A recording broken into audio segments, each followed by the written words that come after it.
I remember the rain that day, falling like tears from a sky that seemed to mourn with me. It was the afternoon of my husband's funeral, and I stood there in the cemetery, my black dress clinging to my skin, soaked through. My name is Elena, and for 10 beautiful years, I had shared my life with Marcus. He was my everything, my partner, my confidant, the man who made me believe in forever.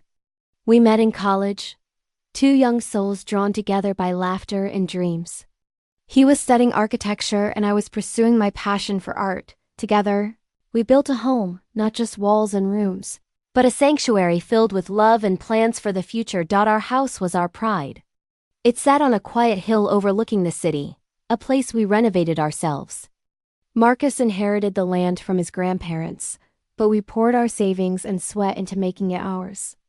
I painted the walls in soft blues and whites, colors that reminded us of the ocean where we honeymooned.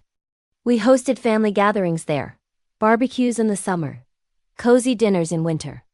His family, his father Robert and his siblings were always welcome, though I sensed a distance from them sometimes. Robert was a stern man, old-fashioned, with a sharp tongue hidden behind polite smiles. But Marcus assured me it was just his way, that blood ties ran deep, but so did our bond. As the casket lowered into the ground, I clutched a handful of soil, my heart shattering into pieces. Friends and family murmured condolences, their voices a blur. I felt numb, lost in a fog of grief. Marcus had been taken too soon, a sudden accident on his way home from work. One moment, he was texting me about dinner plans. The next, he was gone. I couldn't imagine life without him. After the service, we gathered back at the house for a quiet reception. People milled about, sharing stories, but I wandered the rooms like a ghost, touching the things we loved. The bookshelf he built, the painting I made for our anniversary. That's when Robert approached me in the kitchen, his face etched with something colder than sorrow. He poured himself a coffee, avoiding my eyes at first. "Elena," he said, his voice low and firm. "We need to talk about the property." I blinked, confused, wiping tears from my cheeks. "What do you mean?" He set the cup down, finally meeting my gaze. "This house, the land, it's blood family only. Marcus didn't update his will properly. It reverts to us now." My world tilted. Reverts? This was our home, my home. I had lived here, loved here, planned a family here. But Robert continued, explaining legalities as if discussing the weather. His siblings nodded in the background, their expressions unreadable.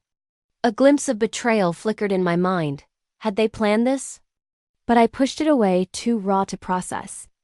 Little did I know, this was just the beginning of a storm that would test everything I believed about love, family, and justice.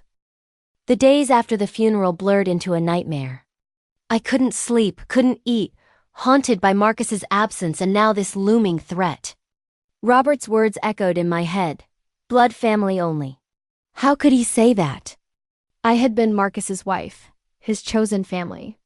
We married young, full of hope. And though we never had children, something we both wanted but life delayed, I thought our love was unbreakable.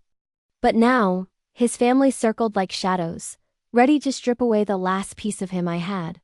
I tried to reason with them first. I called Robert the next morning, my voice trembling. "This house is all I have left of him. We built it together." He sighed, as if I were a child throwing a tantrum. "Elena, it's tradition. The will states it clearly, the property stays with blood relatives. You can stay for a month, but then you'll need to leave." "A month?" My heart pounded. I dug through Marcus's papers that night, tears staining the documents. Sure enough, the will was old, drafted before we married. He had promised to update it, but life got busy, work, travel, the accident. How could I have been so naive? His sister Clara came over a few days later, pretending sympathy. She hugged me tightly, but her eyes scanned the rooms greedily. "We'll take care of everything," she whispered. "You don't have to worry." But I did worry. Whispers from neighbors reached me, rumors that the family had always resented me, an outsider who married into their legacy. Marcus's brother Tom was the worst. He showed up unannounced, measuring rooms with a tape measure, talking about renovations. "This place could fetch a good price," he said casually, as if I weren't there. Betrayal seeped in like poison. These people I had cooked for, laughed with, they were erasing me. My emotions swirled. Grief turned to anger, anger to despair. I paced the house at night, clutching Marcus's old sweater, sobbing into it. "Why didn't you protect me?"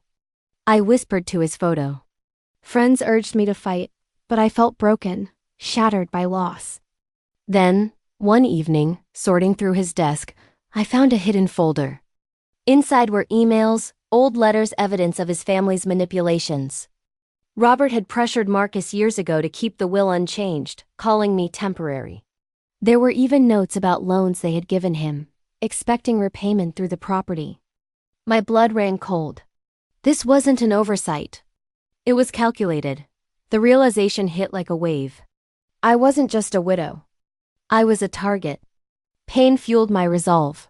I hired a lawyer quietly, a fierce woman named Sarah, who specialized in estate disputes. "We can challenge this," she said, her eyes kind but determined. As we pored over documents, I uncovered more forged signatures on minor deeds, hidden debts tied to the family business. My shift began. From a grieving wife to a woman reclaiming her strength. I started documenting everything, recording conversations secretly when they visited. Clara slipped once, admitting over tea. "Dad always said blood comes first." It was the spark I needed. No longer would I let them destroy what Marcus and I built. But what I didn't know yet was how deep their secrets ran, and how my fight would expose them all. Armed with evidence, I confronted them at a family meeting I requested. The living room felt charged, like a scene from a movie where truths explode. Robert sat rigidly. Clara fidgeted. Tom avoided my eyes. "I know about the manipulations," I said, my voice steady despite the storm inside. I laid out the emails, the forged papers. Their faces paled. Robert blustered. "This is nonsense. You're grasping at straws." But Sarah, my lawyer, stepped in with legal notices. We filed a claim. The will is contestable due to undue influence. The climax unfolded in court weeks later. Testimonies revealed their greed. Robert had embezzled from the family business, using the property as collateral without Marcus knowing. Clara confessed under pressure, tearfully admitting they planned to sell the house to cover debts. Tom broke down, saying it was all Robert's idea. The judge ruled in my favor. The house was mine, as Marcus's true intent was clear from our joint investments and life together. They faced fines, and Robert's reputation shattered in our small community. Whispers turned against them now. Betrayers exposed as they left the courthouse. Defeated, I felt a mix of triumph and sorrow. Revenge wasn't sweet. It was necessary. I sold part of the land to secure my future, but kept the house, remodeling it into a space of healing. Friends rallied around me, and slowly, peace returned. I planted a garden in Marcus's memory, flowers blooming where pain once grew. Looking back, betrayal taught me strength I never knew I had. Family isn't just blood. It's the bonds we choose and nurture. If you're facing loss or deceit, remember, from the ashes of heartbreak, you can rise, reclaim what's yours, and find closure. Hold on to your truth, it's the greatest justice of all.